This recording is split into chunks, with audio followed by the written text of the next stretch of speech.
I quit. I resign. We have to let you go due to cutbacks. I'm not happy in my current job. These words are heard across America every day, but how does one get back on their feet?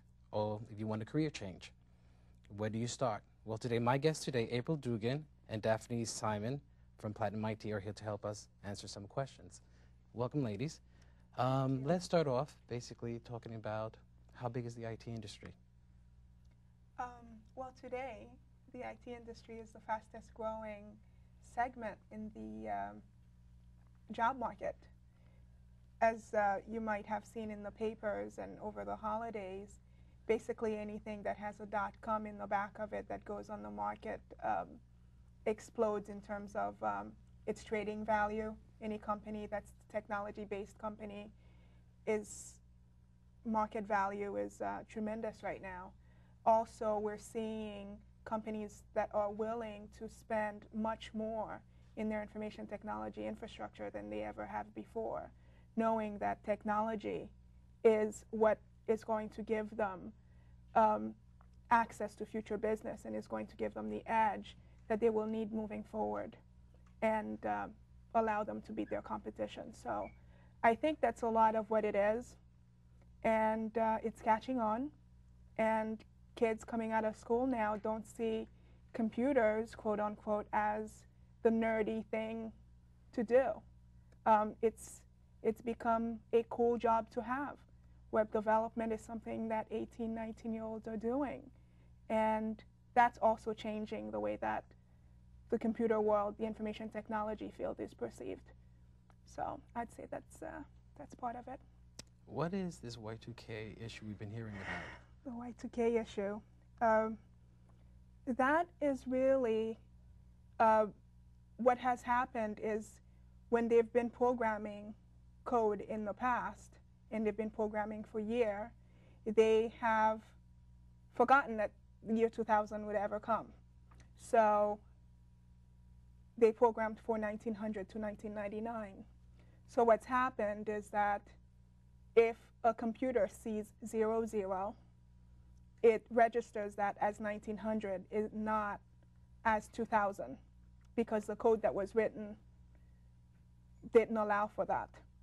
So what has happened is that we've had to go back and take a look at all of that code and rewrite it so that it's able to register dates from 2000 on. That has created panic in some areas, of course, because people are concerned that systems will crash come year 2000. But really, it seems to be going quite well in terms of companies handling the situation. There's been a lot of additional work in the marketplace based on year 2000 coding and testing that's needed. So that's really what the buzz is about, and I'm sure we'll continue to hear more about it. Basically, excuse me, all this this Y2K issue, all the work that's being generated, is that why companies basically are using consultants and contract people versus permanent employees, and they come to you guys to bring some on board? Well, that would be partially the reason. The Y2K issue probably is not the majority of the contracts that we have, but that definitely has caused an increase in the IT field. Versus 5 years ago to now, do you see what's the percentage increase? Well, I haven't been in the business that long. I don't really know. I can't follow the trend that far back. Yeah. Is this trend changing more towards contracting consultants versus permanent employees? Well, I work primarily with our clients, and these are some of the questions that I ask them in terms of what they've seen. And I think in terms of the Y2K situation, they've had to supplement their staff because all of that work is either taking time away from their staff, right, or they don't want their staff doing it. In terms of how it's affected employment from 5 years ago, the demand has increased tremendously. No one was doing this coding work 5 years ago. They were handling what they were handling.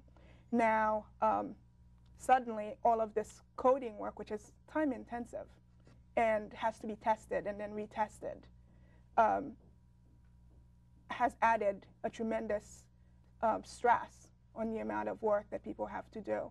So it's definitely added a lot of pressure in terms of employment and in terms of contract work. And Pressures on the company, or pressure on the employee's hands, or on you guys?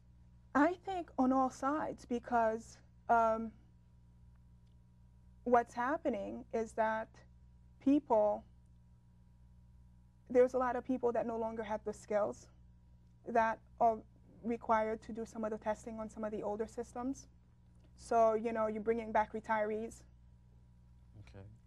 Some companies have looked at bringing back their retirees on contract to do some of that work. So that's, you know, that's an avenue that some people have taken. Some people have sent their work overseas to be taken care of by overseas companies that would do all of the coding and all of the testing for it. Especially some of the major financial companies have done that. And I don't think that there's really enough local talent to have been able to handle all of the Y2K work in the United States, as well as everything else that's on the plate and it's been budgeted. So it does make sense that some people actually came out of retirement, and then some other work was also sent overseas.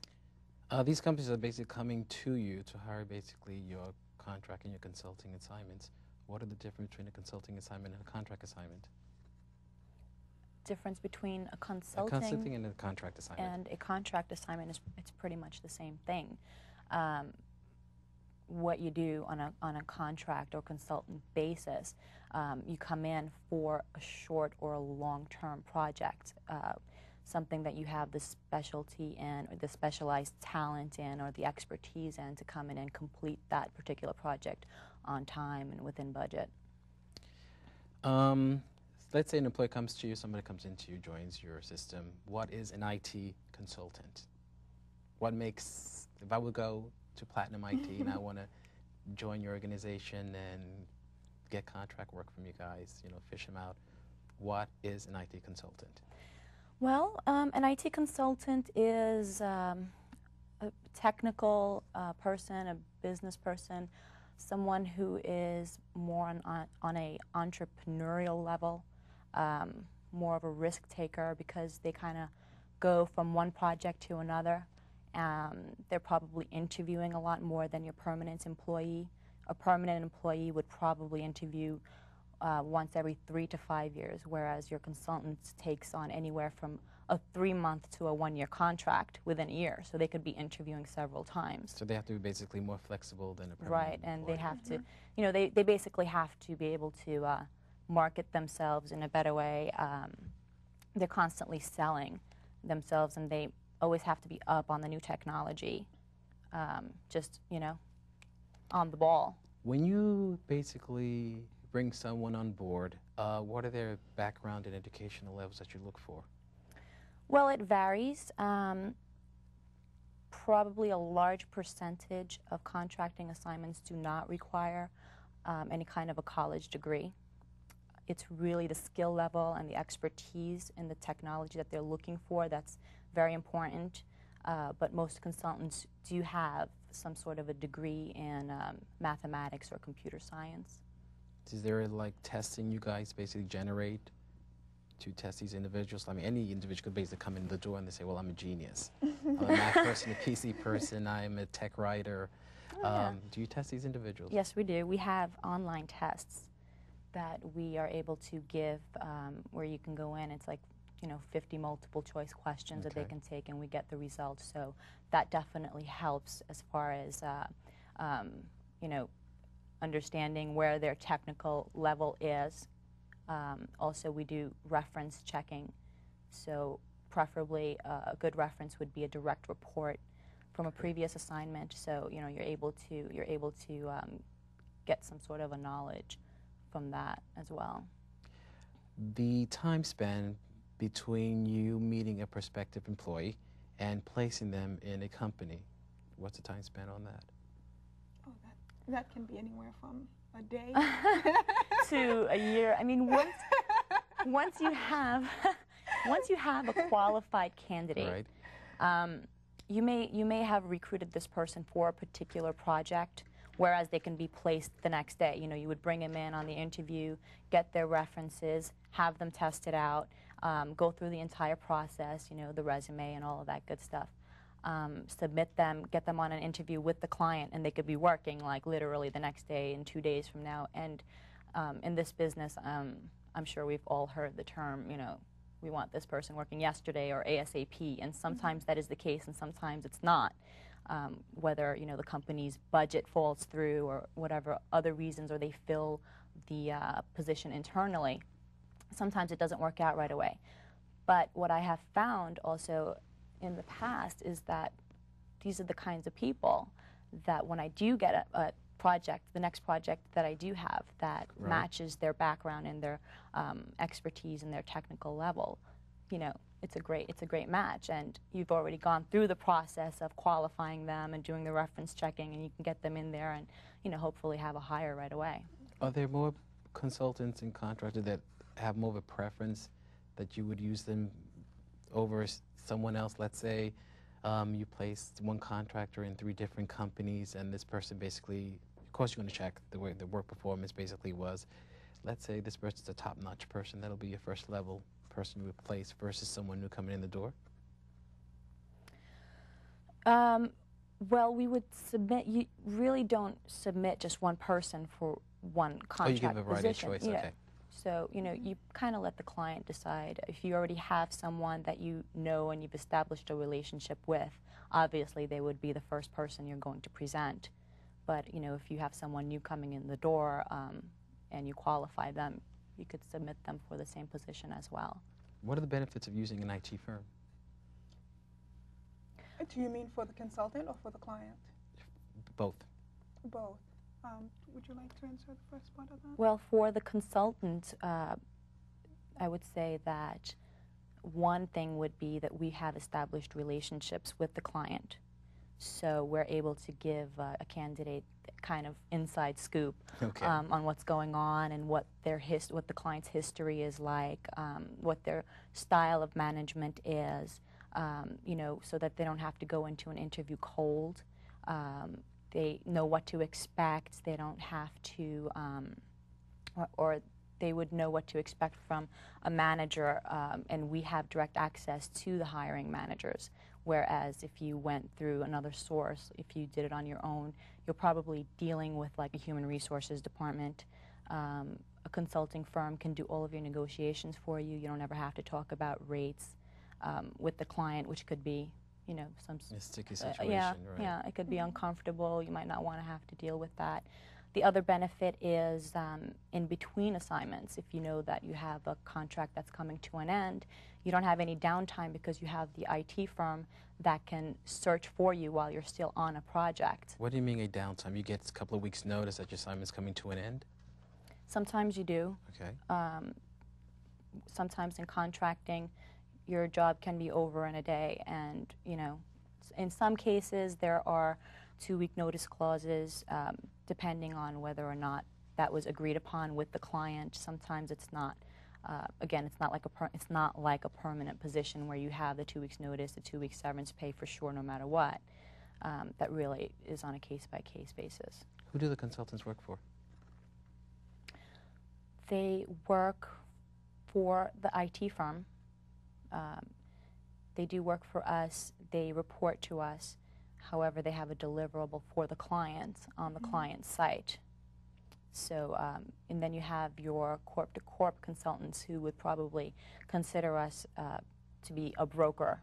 They don't really directly work for us, but we know we handle the negotiations, and we're like kind of like the middleman. Let's touch bases on resumes. What are the typical mistakes an individual makes on a resume? So many. Typos.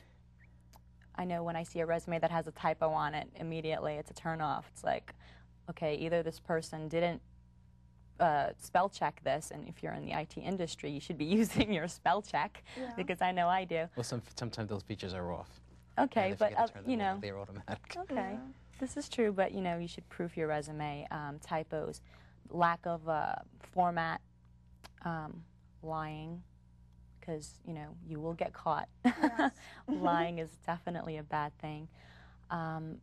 Lack of emphasis on the types of technology that you've used. The other thing would be not having, again, the technical summary is a big plus in the IT field. When I see a resume that has the IT summary up on top, or the technical summary on top of the resume, where the second I look at this resume, I kind of have an idea of what this person does. Like, oh God, what a liar. Yeah. So. Well, actually, also being very specific about what you've done with each project, what your role was in a very specific way, because it really allows the clients to see, because for a contractor, they really want you to already know what they're going to want you to do. You know, this is not an opportunity for training. So they want to see it on your resume, that you've done it someplace else before. So you want to be extremely specific in terms of what you have done, for how long, and what you used to do it. Did you work with other people? Did you not? You know, you want to be as specific as possible. Let's touch dress codes. What's the appropriate attire for a man and a woman when they go on an interview? Well, for men, it would be preferably a suit and a tie. Depends on where you're going. Like, if you were going on an interview in the financial or banking industry, Dark? you would not wear that tie. Okay. No. But I love the tie. You always want to be appropriate Okay. to the environment that you will be interviewing in. If you're going to a web design firm in Silicon Alley, you don't necessarily want to look like somebody on Wall Street either. So you want to look professional but appropriate, wouldn't you say? Definitely. How about women? You didn't touch women. Well, pretty much the way we're dressed, I would say. But when it comes to, I've heard about jewelry and right, makeup you don't want and to do the perfume. flashy jewelry. You don't Okay. want to wear too much Right. perfume. You know, keep it down with the teasing in the hair and, you know, all that good Right. stuff. Makeup, keep it subdued. How do you match up a qualified candidate with an employee, with one of your clients? Again, that goes back to industry preferences that consultant might have. Again, salary requirements plays a big role, as well as, help me out here. I forgot what I was going to say. We are talking about. Talking about? A qualified candidate, an employee of yours. How do we match place them up him with an employer. with a client? Yes, exactly. Okay. How do you know it's the right fit? The right fit starts always with, do they have the skills? Basically, the software and That's what I hardware. wanted Right. to say. tech. Do they have the skills to do the job, to take on the project? That's really the first place where we start. Okay. Once we've decided that, they've tested, they have the appropriate skill sets, we've checked their references, and then it becomes, would they be comfortable with the environment? Okay. Is this going to be a long travel for them based on where the client is? Is the money appropriate? Are they willing to work for Who such and decides the such number? salary? The consultant, for the most part. He along- basically gives you a range that he basically like his rock bottom dollar versus what you can offer, and you do the negotiations between the employer and the candidate. Correct? No, the client offers a contract, Okay. okay, and this is just contract for services, okay. The client is not involved with how much the consultant makes. Oh, okay. You get a share. Okay, Well, we let's have say to make money.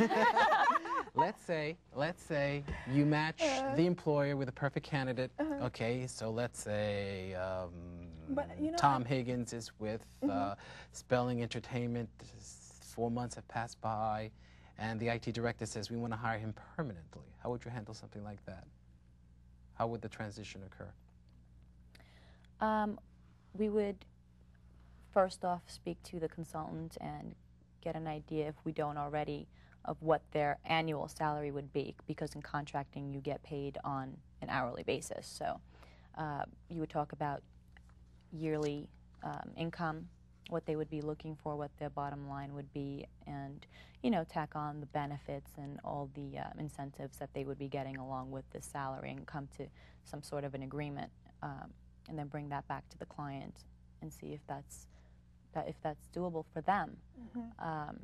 And we have to negotiate fees with the client, of course, but that's between the IT firm and the client. There's probably a contract in place that has some kind of a liquidation fee or something or other. And that doesn't really affect the consultant at all. As a matter of fact, having a firm involved in negotiations is probably one of the best ways of approaching getting a job, be it a consulting assignment or a permanent job, because most people tend to shortchange themselves. If you have a professional who knows what they're doing, you're probably going to end up with a better package, generally speaking. As a consultant versus a permanent, you're saying? Both. Okay. If you have a firm that's involved in negotiations for you, because they want you to have the best package possible. That's what they do, the firm. And they will negotiate that. They're professionals. This is what they do. Whereas somebody, especially in the permanent, somebody looking for a permanent job, they do this every 4 or 5 years. So you could see that when they go up against somebody in HR that's doing this almost every day, more than likely you're going to get a better package deal with someone who negotiates on a regular basis. Let's say you have the perfect opportunity of doing the transition between a consultant and the permanent spot. The company wants him. And the consultant turns around and says, well, it's not my type of company. I want more, of this, a little bit more of that. Or they're not offering what the consultant basically wants. But the company does want to hire a permanent person in the position, but try him out as a consultant. How would you handle something like that if the consultant decides not to go on board? This is after the fact. They've already been working. Right, they've already been there. They want to make him an offer, but the but consultant says no deal. that's fine. You have to replace him, or? Well, not necessarily. That depends. That's the client's call. If they're willing to have someone do contracting while they're searching for someone to replace him for the permanent position, that's their choice. They can do that. If the contractor doesn't want to go permanent, that's absolutely fine. That's why they're in contracting. They're not really looking for permanent employment. Then there are certain projects that start out where uphand, first off, that it's going to eventually become a permanent position. It's a try and buy, yes. Right, it's a try-buy situation, so you would address that issue probably before you ever put the person on the project. Well, this might eventually go into permanent. Would you be interested? And you want to put someone in that position that would like to go become a permanent employee of that client. Probationary period. Consultant, is there a probationary period for a consultant versus someone in a permanent position? A probationary period doesn't really exist in the consulting world. There's probably a transitional period where they would get acclimated with the environment, which should only take them a matter of days, not even.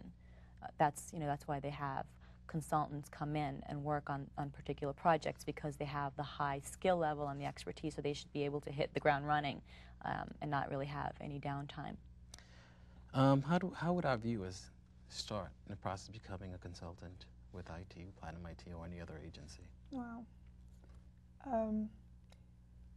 If they're already involved in the information technology field? If they're, yes. And they are skilled? Yes. Okay. Or basically in the sense of you guys testing them and you guys let them know, well, you're qualified enough basically to take on a contracting assignment or consulting assignment. How would they start?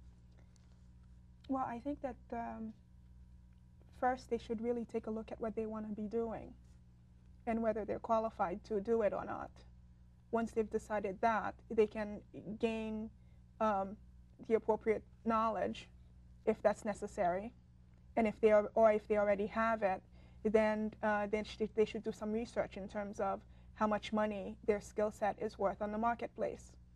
And then they can take their total package to a firm and say, this is what I believe I'm worth, this is what I can do. What do you have for me? What do you think? Right, and also various sources available to them would be advertisements in newspapers, websites. There are job requirements probably all over the website that are related to or linked to IT firms. You know, we advertise on our websites as well as the ads. There are job fairs that they can attend. There are user groups that they can join. Well, it looks like we ran out of time. I would like to thank you, ladies, for joining us. Thank you, Daphne. Thank you. Thank you For having us. Thanks for having us. If our viewers would like to get in contact with these ladies, they can visit their website at www.platinumit.com. They have email addresses, which is april@platinumit.com and Daphne. No, it's D. Simon. D. Simon, excuse me. at platinumit.com. You can basically get more information. They have job postings on the website. Job postings on the website. Information testing is also available on the website, or further information at Platinum IT on the specific jobs and area and fields that they do cover. Correct? Correct. You want to offer any other information about your websites that I don't know about? No, it's out there. I mean, all of our jobs are listed. All of our information is on there as well. So if you want to give us a call, feel free. They could basically email you there. You also have your phone number information. Their phone number is 212, by the way, 661-8355, right? 8355. Extension 128 for April, and for Daphne is 126. 126. I think that closes that out for us for tonight. Does not close it out for us tonight. If you have any audience, basically any ideas or questions, you can email us. Our email will basically be showing at the end of the show.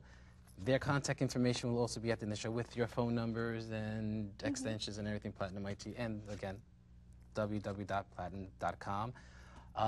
If you have any ideas for a future show, please feel free to email us. And have a good night.